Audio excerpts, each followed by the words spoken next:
Uma saudação especial a todos. Hoje estudaremos a conferência O que é a morte, o que morre e o que não morre. A conferência número 2 deste curso de 75 conferências de autoconhecimento.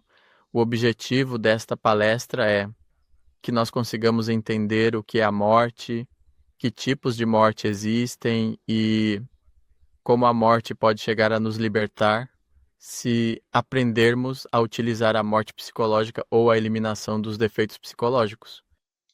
Portanto, sejam todos bem-vindos a esta transmissão ao vivo, a esta breve explicação sobre os mistérios da morte.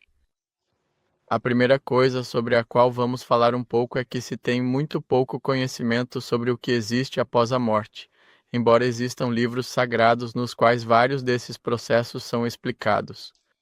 Por exemplo, existe um livro antigo chamado O Livro dos Mortos, um livro tibetano no qual é possível estudar os diferentes processos de como é o processo da morte. Muitas pessoas pensam que quando alguém morre, depois da morte não existe mais nada, que simplesmente desaparecemos. Outras pessoas acreditam no inferno, outras acreditam no céu, outras acreditam na reencarnação ou em vidas passadas.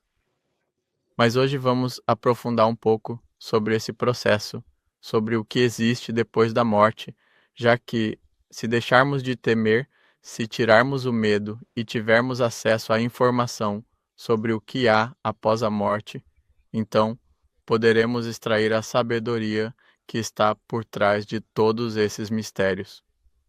A primeira coisa sobre a qual vamos falar é que a morte liberta em todos os casos. A morte em si não é dolorosa. É um processo natural pelo qual todas as pessoas inevitavelmente têm que passar. Mas hoje vamos estudar que esse processo da morte é o passo que precisa ser dado para ser julgado, como vamos ver hoje, e depois voltar a nascer. Isso quer dizer que a lei do retorno, ou o que alguns chamam de reencarnação, sem dúvida realmente existe. Quando morremos, simplesmente tiramos uma roupa que já está velha, muitas vezes doente, e depois colocamos uma nova, diferente. Voltamos em outra época, com a mesma alma e essência, para retornar em outro corpo. E teremos que viver um destino que, de certa forma, está relacionado com a nossa própria vida anterior.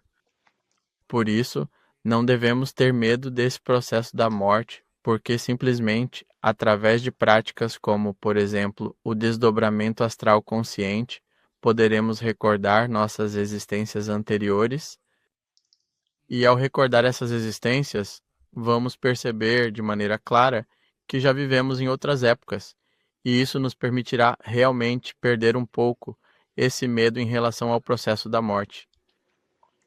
Com base no que estamos falando neste momento, poderíamos dizer, de certa forma, o seguinte: que todos os seres humanos têm direito a ter, ao todo, 108 existências.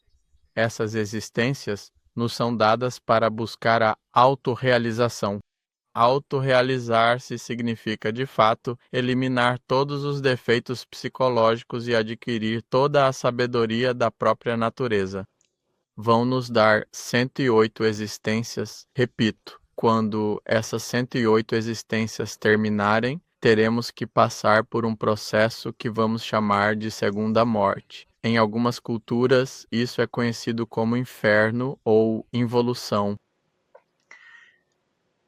Algo interessante que também vamos estudar hoje é que não vamos apenas ao inferno uma vez, mas que um dia sairemos de lá, voltaremos a criar a alma, voltarão a nos dar 108 existências para tentar libertar nossa consciência, e se não fizermos nada, teremos que descer novamente em algo que chamaremos de roda do samsara. O que isso significa é que várias vezes teremos que passar por esse processo do inferno. Mas bem, tudo isso pode acontecer mecanicamente se não conhecermos o que é a morte psicológica, já que com a morte psicológica poderemos eliminar nossos defeitos e, consequentemente, poderemos transcender até a própria morte. Com base nessa breve explicação que estamos dando neste momento, poderíamos dizer assim que existem 3 tipos de morte. Existe a morte do corpo físico, que é a que a maioria das pessoas conhece. Existe a segunda morte, da qual estamos falando, que tem a ver com o processo do que é o inferno, a involução, e existe a morte psicológica, que é a que vai nos permitir nos libertar da morte física para sempre. Vamos então falar de cada uma delas, desses 3 tipos de morte. Vamos então começar falando sobre a morte do corpo físico. A morte do corpo físico pode ocorrer de 2 formas. A primeira, quando ocorre de forma natural, ou seja, de maneira espontânea, onde a pessoa, entre aspas, morre e seus sinais vitais ou suas funções orgânicas principais não se encontram muito afetados. Quando isso acontece, por exemplo, uma parada cardíaca, uma parada cardiorrespiratória, a pessoa será julgada e esse julgamento vai durar, ao todo, aproximadamente 72 horas. Mas há outros casos em que a morte ocorre quando os órgãos vitais estão altamente comprometidos.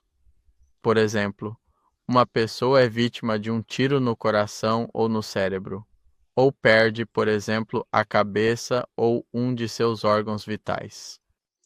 Esse tipo de pessoa que morre dessa forma, em que o corpo físico ficou muito deteriorado, já passou por alguns julgamentos antes, e por isso essas pessoas tendem a sentir a morte. E é por isso que muitos deles se despedem de seus familiares antes de morrerem. Há casos de pessoas que até fazem seus testamentos antes. Vamos falar de uma pessoa que morre de forma não violenta e seus órgãos vitais não ficaram tão comprometidos. Essa pessoa vai passar por 3 julgamentos em um período de 72 horas. Durante essas 72 horas, em qualquer momento, a pessoa pode retornar à vida. No primeiro julgamento, a pessoa vai entrar em um túnel de luz intensa. Esse túnel de luz é a sua própria coluna vertebral e, ao final da luz, ela chega às dimensões superiores. Lá nas dimensões superiores, toda a consciência dela é despertada de maneira completa, e ela começa a ver sua vida em uma retrospectiva. Ela começa a ver todas as coisas boas e todas as coisas ruins que fez em toda a sua vida. Ela começará a olhar para as últimas coisas que fez antes de entrar nesse processo da morte. Começa então a observar cuidadosamente tudo o que realizou em sua vida adulta. Depois começa a olhar tudo o que fez quando era jovem, quando era criança e por diante até o momento exato em que nasceu. Nesse momento, ele, com a consciência plenamente desperta, analisa cuidadosamente se realmente cumpriu o objetivo de sua existência. Esses objetivos não são materiais, não têm a ver com conquistar um diploma universitário, com possuir determinada quantia de dinheiro, mas sim estão diretamente e profundamente relacionados ao desenvolvimento espiritual. Se a pessoa, ao perceber que não cumpriu seu objetivo, sente muito remorso, existe a possibilidade real de que ela possa voltar. E é por isso que vemos em vários casos situações em que pessoas estiveram clinicamente mortas e depois despertam. Outra coisa muito importante é que nessa retrospectiva a pessoa vai olhar todas as coisas boas, todas as coisas ruins que fez, porque será julgada mais adiante pelo que fez nessa existência. Isso geralmente acontece nos primeiros 5 minutos após a pessoa ter entrado nesse estado de catalepsia. Agora vamos falar sobre o segundo julgamento. O segundo julgamento ocorre aproximadamente após 24 horas. Esse julgamento ocorre diante dos senhores da lei divina. Esses senhores da lei divina representam as partes de Deus ou as partes do ser da pessoa. e eles vão julgar duas coisas. A primeira coisa que vão julgar é o peso de cada um dos defeitos da pessoa. Eles vão pegar os defeitos, por exemplo, a ira dessa pessoa, e então vão comparar cuidadosamente com a ira da existência anterior, analisando cada detalhe. Isso é feito para analisar se essa pessoa realmente evoluiu, de fato, no processo espiritual ou, ao contrário, se degenerou ainda mais. Assim, eles vão pesar todos os defeitos, como a ira, a luxúria, o orgulho, a preguiça, a inveja, a cobiça, os medos. Dessa forma, esses deuses começam a avaliar como foi a evolução espiritual dessa pessoa, em relação à existência anterior ou em comparação com a existência anterior. Da mesma forma, observam o número de defeitos com que terminou nesta existência comparado ao número de defeitos que tinha na existência anterior. E isso vai determinar se a pessoa de fato evoluiu. Lembrem-se de que um dos objetivos de nós, seres humanos, estarmos aqui é eliminar nossos defeitos psicológicos, é despertar nossa consciência. E vão analisar, vão observar o que aconteceu, se a pessoa conseguiu alcançar esses objetivos tão desejados ou, pelo contrário, acabou perdendo tempo. Agora vamos falar do terceiro julgamento. O terceiro julgamento acontece após aproximadamente 48 horas. Neste julgamento, os deuses vão julgar todas as ações, as obras, quais coisas boas e quais coisas ruins a pessoa fez naquela existência. Já julgaram a alma, que são os pensamentos e os sentimentos, mas agora vamos falar diretamente sobre as obras. Esse julgamento é feito diante do Tribunal da Justiça Objetiva, que é composto pelo venerável mestre Anubis e seus 42 juízes. Anubis é o hierarca da lei do karma. Anubis é o hierarca da lei do karma, e os juízes vão atuar na defesa ou acusação. 21 vão atuar na defesa e 21 vão assumir a função de acusar. Vão analisar quais foram os atos da existência. A primeira coisa que eles vão analisar são as más ações. O que exatamente essa pessoa fez de errado? Que dor ela causou à humanidade? Ou que dor causou a si mesma? Então começarão a verificar se essa pessoa roubou e, ao mesmo tempo, analisarão quantas vezes ela roubou, de que formas e que dor foi gerada nesses roubos. Começaram a analisar cuidadosamente e detalhadamente se traiu, se cometeu adultério, quantas vezes traiu e adulterou e que dor cada uma dessas faltas causou. Se a pessoa se masturbou, se degenerou sexualmente, se por acaso cometeu um ato de estupro, se essa pessoa criticou, mentiu, se talvez por meio de algum vício que tinha, fez outras pessoas sofrerem de alguma forma ou de algum modo.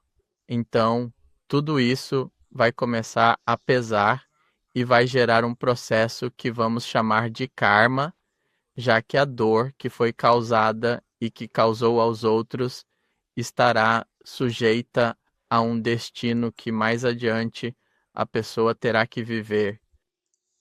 Uma vez que reúnem todas as coisas ruins que a pessoa fez na existência, do outro lado da balança, agora vão colocar, ou seja, por exemplo, todas as coisas boas que a pessoa fez, vão observar quais coisas a pessoa fez de coração, a quem ajudou de coração, o que fez sem esperar nada em troca. Infelizmente, há ensinamentos que dizem que, em algumas tradições antigas, se colocassem uma pena de um lado e do outro lado o coração das pessoas, a pena tende a pesar mais.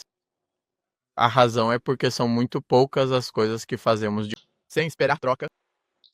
Ali, desse lado da balança, também vamos encontrar as obras conscientes que têm a ver com o despertar da consciência, com o sacrifício pela humanidade. Assim como estão julgando nossas obras, também vão medir o fogo intenso, transformador e espiritual que essa pessoa acendeu na coluna vertebral. Se a pessoa elevou bastante fogo na coluna vertebral, então o mestre Anubis vai, com toda certeza e sem dúvida, levar isso muito seriamente em consideração para os próximos julgamentos. Bem, uma vez que o mestre Anubis tenha analisado com muita atenção e imparcialidade todas as coisas boas e também todas as coisas ruins que essa pessoa fez em sua existência, considerando cuidadosamente cada ação e cada escolha, então ele vai dar um veredicto final sobre o destino dessa pessoa. Nesse veredito, todas as coisas boas que foram feitas serão somadas, e, em seguida, todas as coisas ruins que foram feitas também serão somadas.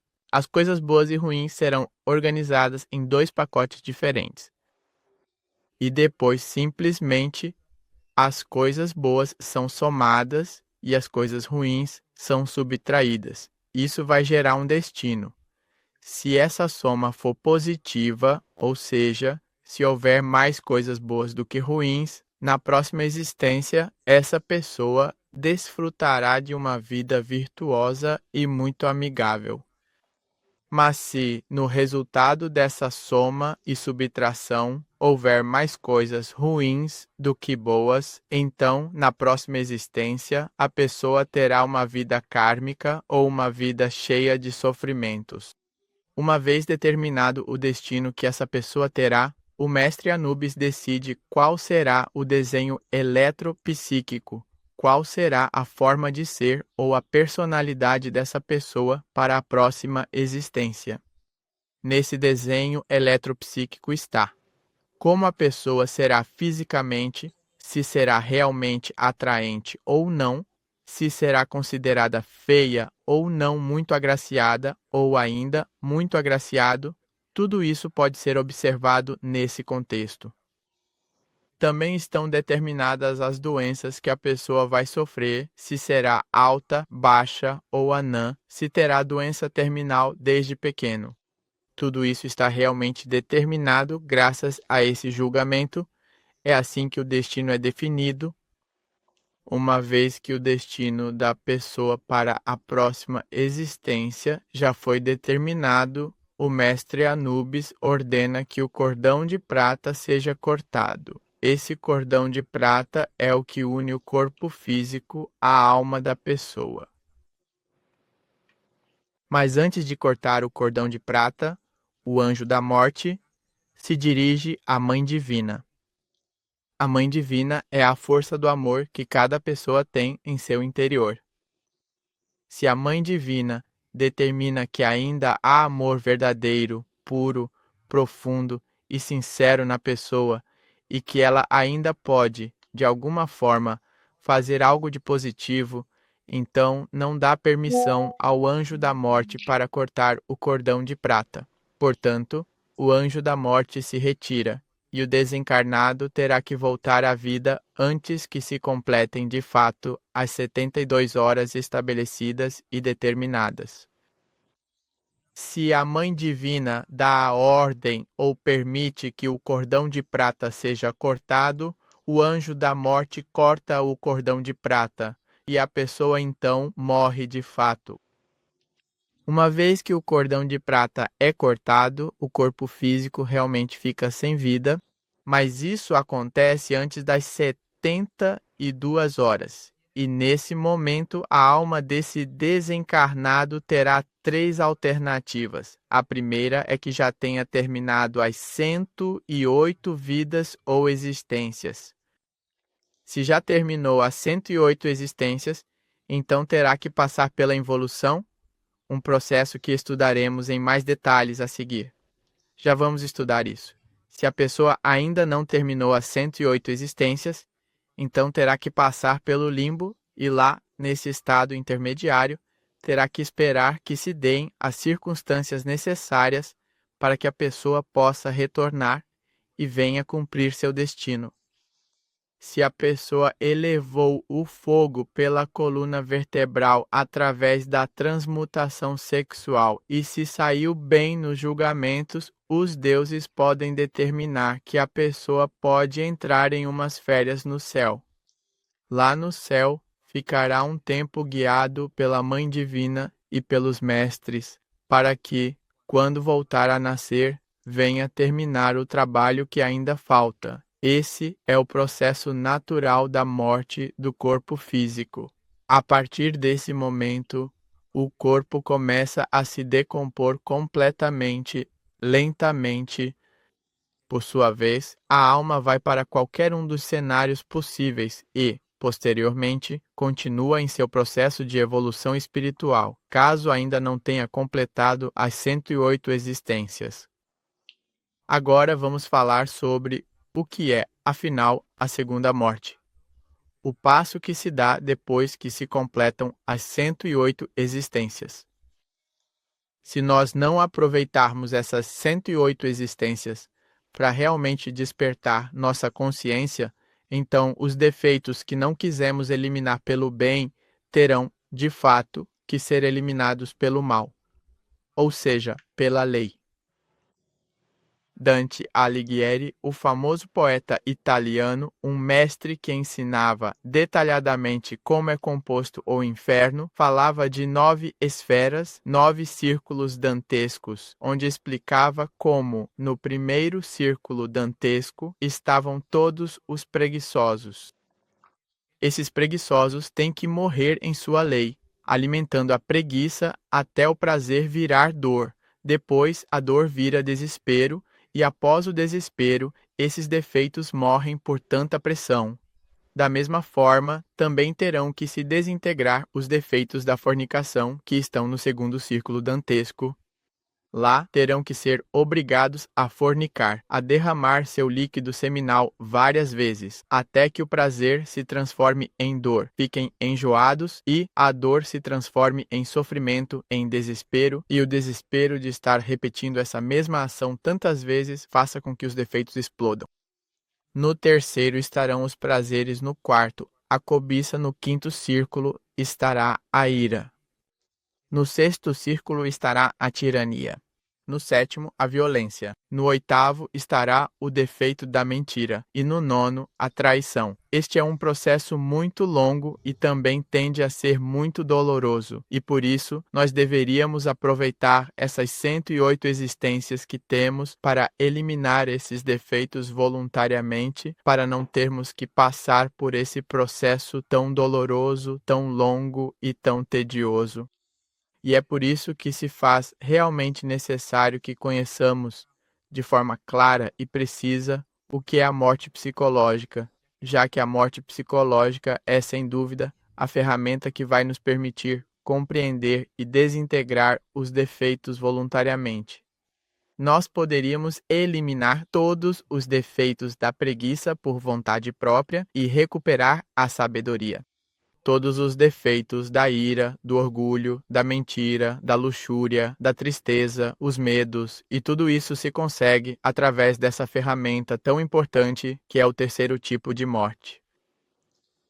Para entender ou praticar o processo da morte psicológica, a primeira coisa é desejar a mudança. Querer eliminar nossos defeitos psicológicos, aprender a julgar a nós mesmos, não mais julgar os outros, mas sim entrar em um processo de autojulgamento, de autoanálise. Como se faz esse processo de morte psicológica ou eliminação de defeitos? A morte psicológica baseia-se em 3 passos. Esses 3 passos são autoobservação, julgamento e eliminação. A autoobservação é o passo no qual vamos direcionar a atenção para o nosso próprio mundo interior. Vamos observar nossa psique ou nossa alma. Para observar a alma, precisamos estar atentos ao que pensamos, ao que sentimos em nível emocional, ao que desejamos e ao que se move no sexo. Então, é necessário que estejamos ali, em vigília, atentos a cada momento, enquanto estamos no instante, atentos ao que pensamos, sentimos e desejamos na parte sexual. Se estivermos em autoobservação, vamos chegar a descobrir nossos defeitos em ação. Vamos dar um exemplo. Digamos que, por exemplo, estamos esperando alguém, essa pessoa se atrasa um pouco mais do que o esperado e nós estamos em auto-observação. Ao estarmos em auto-observação, podemos notar que em nossa emoção há ansiedade, desespero, até raiva e mau humor, tudo no nível emocional. Se estamos em auto-observação, descobrimos cada uma dessas emoções. Mas também podemos observar depois que as emoções se ativam, como por exemplo, começamos agora a pensar.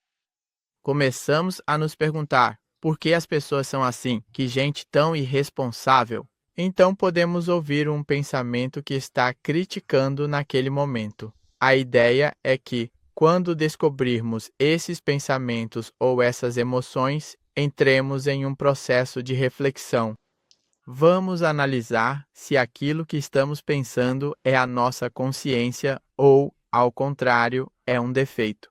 A consciência, nesse momento, virá à tona e nos fará entender que aquilo que estamos pensando está errado. É o defeito da crítica. Que essa raiva que estamos sentindo no nível emocional está errada, que estou me estressando, perdendo minha energia. Então, uma vez que já tenhamos entendido que aquilo que estamos pensando e sentindo está errado, vamos passar para o terceiro passo. E o terceiro passo é fazer este pedido. Mentalmente, vamos dizer: Mãe Divina, elimina, mata este defeito da minha psicologia. A Mãe Divina e Sagrada é a força do amor de Deus, essa força que tem nos acompanhado em cada uma das voltas. Quando fazemos esse pedido, a Mãe Divina imediatamente elimina, de forma definitiva, esse defeito psicológico que queremos eliminar. Se fizermos esse exercício, não apenas quando estamos nesse estado de pressa, mas também quando sentimos preguiça, ao sentir a preguiça em nível emocional, analisamos que isso está errado e fazemos a súplica: Mãe Divina, elimina o defeito da preguiça de mim. Se penso em adiar porque a mente diz, depois faço, analiso. Está errado, é preguiça, não devo pensar assim. Mãe Divina, elimina este eu. Começaremos a eliminar defeitos conscientemente. Se começarmos assim, não só com os defeitos da preguiça, mas também com os defeitos da fornicação, com os defeitos dos prazeres, com os vícios, com a cobiça, com a ira, com a tirania, com a violência, com os defeitos da mentira e com a traição, poderíamos, através da morte psicológica, despertar e liberar toda a nossa consciência. E por isso vamos dizer que, através desta técnica da morte psicológica, poderíamos nos libertar até mesmo da própria morte, se eliminarmos todos os nossos defeitos psicológicos. Ao morrermos, ela nos encontrará com toda a consciência desperta, sem erros. E, nesse caso, já não precisaríamos passar umas férias nos céus, mas sim poderíamos viver eternamente nos céus, ou também conhecido como o absoluto, e alcançar o estado de maestria conhecido como a autorrealização. Por isso é tão importante que aprendamos essa técnica da morte psicológica. Já para terminar esta palestra, vamos falar sobre o que é que morre. Quando o corpo físico morre, o que desaparece é esse corpo físico, a matéria, o corpo vital e a personalidade. Essas são as partes que morrem quando o corpo físico morreu, mas nesse momento os defeitos não morrem.